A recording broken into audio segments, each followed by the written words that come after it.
সকলোকে নমস্কাৰ। মোৰ অন্য এটি ভিডিঅ'লৈ আপোনালোকক স্বাগতম জনাইছোঁ। বহুদিনৰ মূৰত ভিডিঅ' আপলোডবিলাক কৰি আছোঁ। ৰেগুলাৰ ভিডিঅ' আপলোড কৰিব পৰা নাই, ৰিলো দিব পৰা নাই, কি ক'ব আৰু উপায় নাই। মোবাইলটো প্ৰব্লেম দি থাকে মোৰ মাজে মাজে। আৰু আজি দুপৰীয়া সাজৰ কাৰণে শাক পাচলি বুটলিছোঁ বাৰীত। মানে আজি মই বনাম, মই বুটলিছোঁ আৰু তাকে বাৰীলৈ ওলাইছোঁ। আৰু এই টেঙাজোপা দেখিছেনে, প্ৰথম লাগিছে দেই এবাৰ, মানে প্ৰথম ফুলিছে।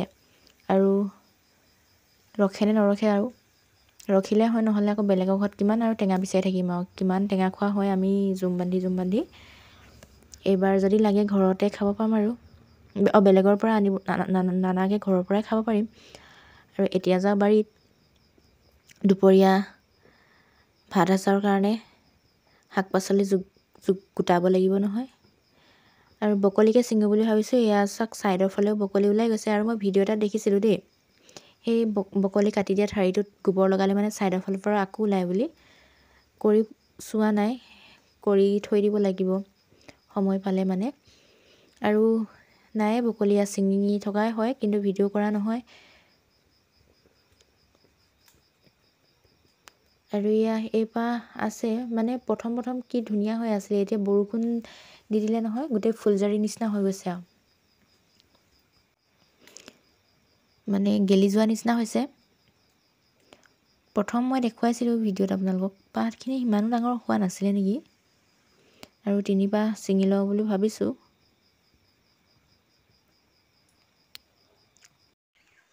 অঁ মা, বকলিখিনি বেয়া হৈ গৈছে চা। কেইপাহ লওঁ? 3 পাহ। ৰাতিলৈ থৈ দিম যে। হে, আৰু এবাৰ লৈ লওঁ? সৰু পাহ লৈ যাওঁ নেকি? এই চা, এইখিনি গোটেই বেয়া হৈ গৈছে এইখিনি।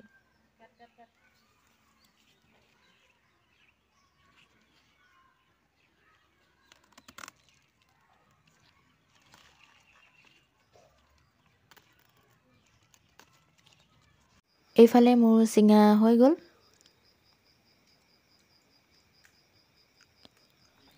আৰু এয়া বেলেগ এখন বাৰীত আহিছোঁ, মানিমুনি কেইজোপামান বুটলি লওঁ বুলি। আৰু এয়া জলকীয়া বস্তাখিনিতে মানে ইমান ধুনীয়াকৈ মানিমুনিখিনি ওলাই থাকে নহয় আমাৰ।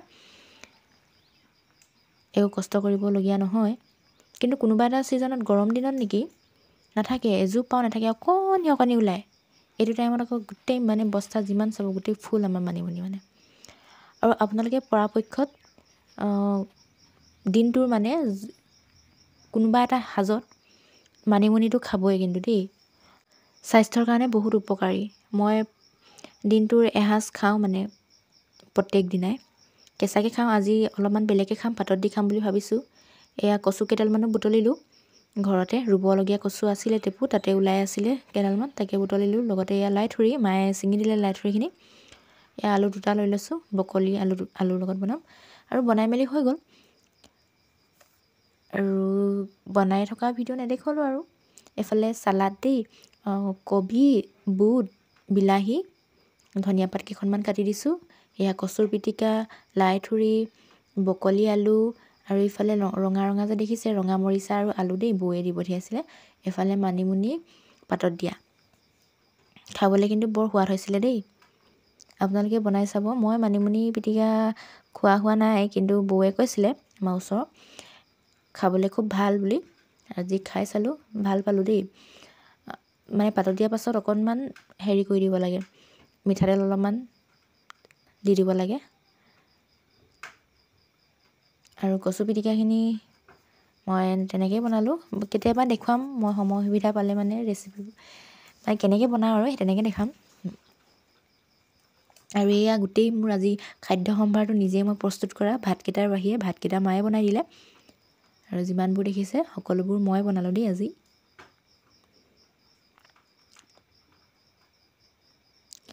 আৰু মানিমুনিটো আমাৰ শৰীৰৰ কাৰণে কিমান উপকাৰী সেইটো নক'লেও হ'ব, বহুতেই জানে, জানিও কিন্তু নজনা ভাও ধৰে, মানে নেখায়। আপোনালোকে এসপ্তাহ মানে একেৰাহে দিনটোৰ কোনোবা এটা সাজত ৰেগুলাৰ খাবৰ কাৰণে আৰম্ভ কৰি দিবচোন মানিমুনি। সকলোবোৰ বেমাৰৰ পৰা নিৰাময় পাব। ছোৱালীবিলাকে বিশেষকৈ খাব লাগে দেই। আৰু মানিমুনিৰ লগতে ঘৰৰ সেউজীয়া শাক পাচলিও আমাৰ শৰীৰৰ কাৰণে কিমান উপকাৰী আপোনালোকে জানে। ৰোৱাই হওক বা নোৰোৱাই হওক, আমাৰ বাৰীৰ চুকে কোণে কিছুমান নোৰোৱা শাক পাচলি ওলায়, সেইবিলাকো আমি শৰীৰটোক যোগান ধৰি থাকিব লাগে। আৰু মই ভাতকেইটা খাই আছোঁ আৰু বাই।